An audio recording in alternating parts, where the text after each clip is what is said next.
over and over and over again. He loses all of his army, but GuMiho can never leave, can never pressure his third base, and eventually the bio army, even though it's not as efficient as a mech army, if you can keep the mech army small before it can really form up into that cost-efficient mix, into that basically unstoppable force, which needs a third base economy to really get to, then eventually you're going to wear him down. And when Stim finished, he was like, you are dead, man. Yeah, Stim and combat shields at the same time. He just goes for that push. That was just the nail in the coffin, man. I feel like in the second game, what sKyHigh did wrong was just like he didn't push earlier enough, and then he just tried to like set up a position towards the main base, but he like GuMiho was able to hold on for long enough and get up a decent amount of tanks and then finally like wipe it out. And he had a third CC on the way as well, so sKyHigh was never really able to get that momentum going in the second game, whereas in the first and third game he really has. He put on a lot more direct pressure already, and you could see a different change in Sky. You could see that adaptation actually from one game to the next.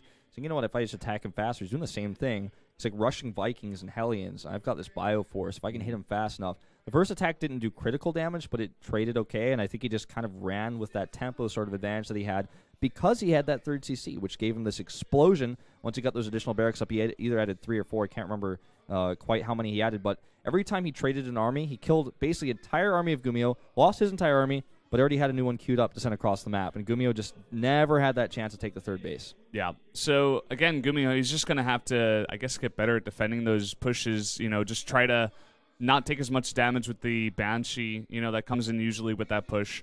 And, you know, he did a decent job in that third game of, like, holding off that first push, but I feel like that was just more, like, sKyHigh messing that up a little bit. But he just wasn't ready for that second push at all. No. And he can't take that much damage. He has to just find that stable ground and just roll with it. Try to get that third CC out as well. Like you were saying before, if you can get that up with mech, it's like you're beginning to start to win the game, you know, the longer you go. So I feel like he just has to get into that kind of groove. Overgrowth is going to be map 3. One of our maps where, you know, the third base can be taken to the right side, a little bit more exposed, I guess, by ground. So I'm curious to see how GuMiho is going to want to play this one out. If he wants to do the same sort of thing, I think he's going to have to approach this a little bit differently, a little bit more carefully, and keep sKyHigh off of his front. Maybe even making a bunker at his natural could be what turns this around. Well, guys, this is, like I said, the last life of GuMiho. He has to win both games in a row. sKyHigh's got an extra chance here. If he wins this map on Overgrowth, he's going to advance to the round of 16. Let's jump into game number 4.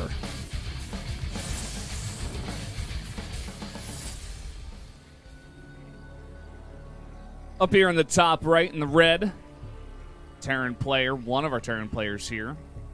From CJ Antis, it is sKyHigh.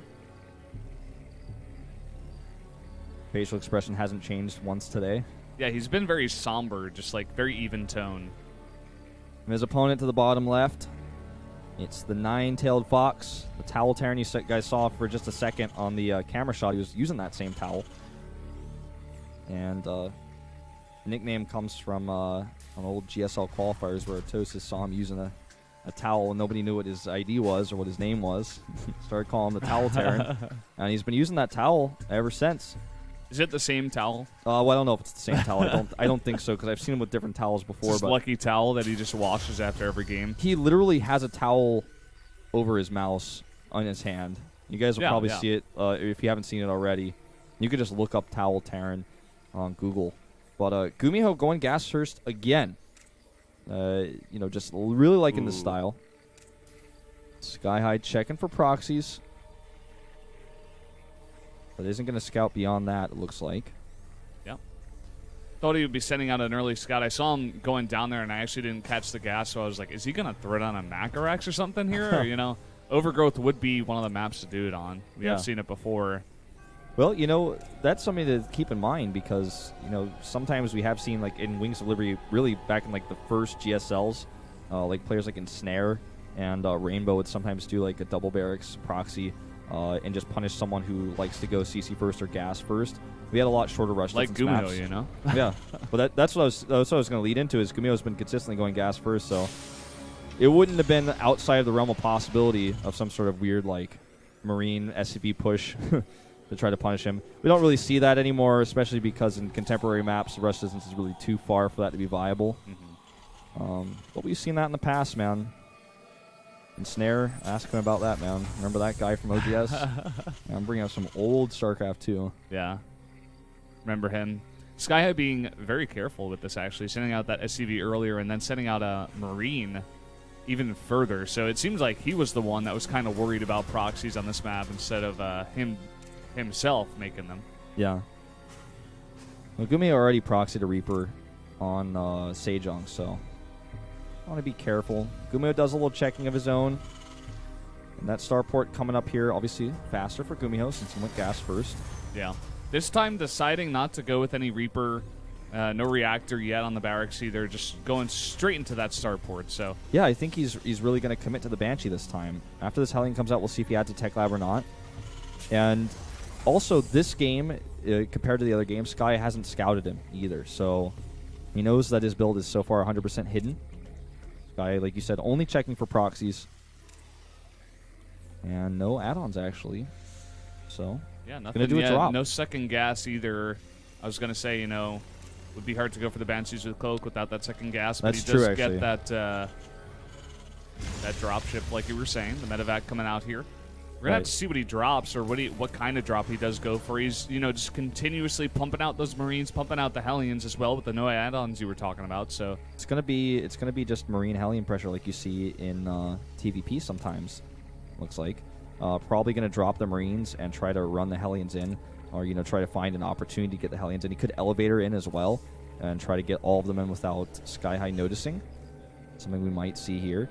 And sKyHigh has a tight wall in his main base, so Hellion's not going to be able to run through there unless he makes a huge mistake and leaves it lowered, but I really don't think that's going to happen. Well.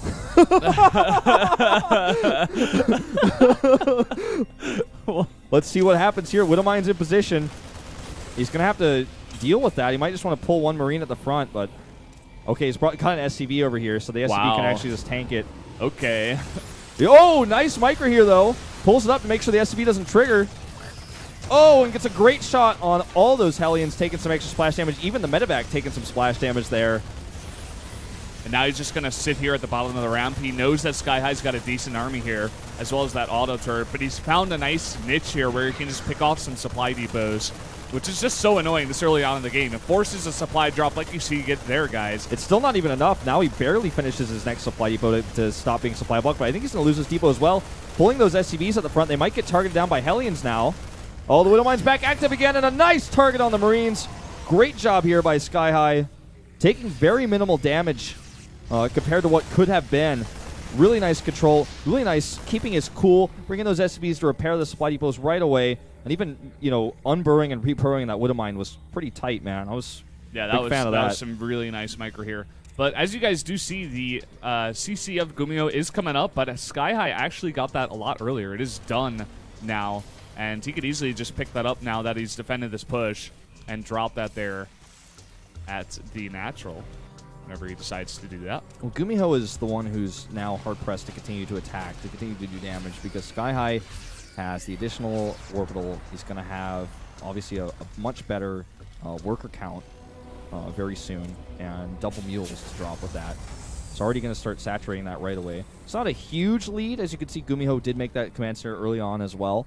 But it's just something to consider. Yeah. GuMiho, with that pressure that he put on, he was able to put that on the low ground as well. So he knew he was a bit on the back foot after not doing so well towards the end of that engagement, and decides to go for that risk, decides to put it down there on the low ground. GuMiho puts 3 Vikings. He has 3 Vikings on the left side of his base, by the way, to spot any incoming drops. So he felt pretty confident that, you know, he was going to be able to move out with his whole army and not worry about drops. He sees no drop comes. Now he moves the rest of his army all together.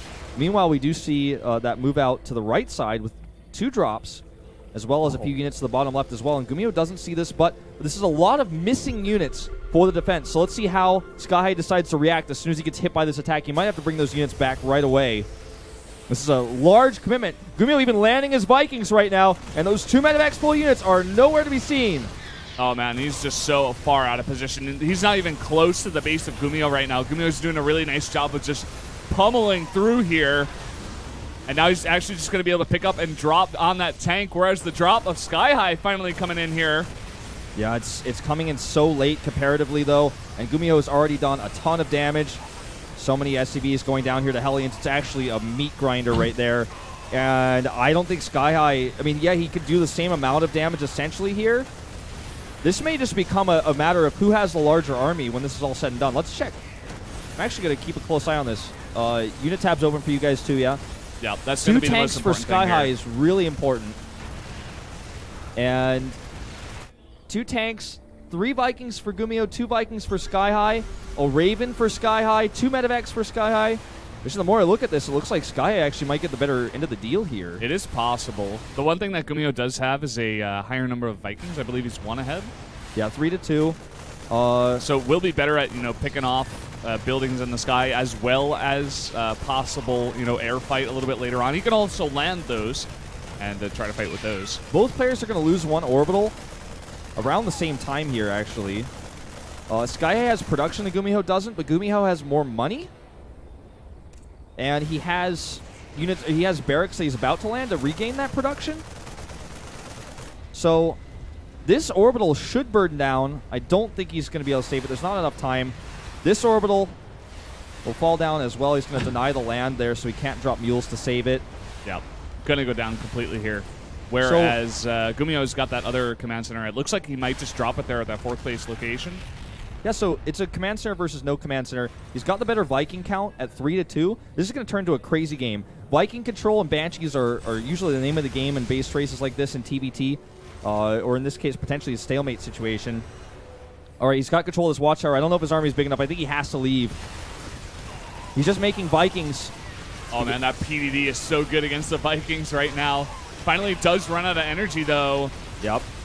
All right, air control is everything. Can he get that Viking? Looks like he's going to get it. Yeah, going to get that Viking. And there's still a Banshee in the air here that's just getting to work on those tanks. And I think that's going to be it, man. GG. He has air control.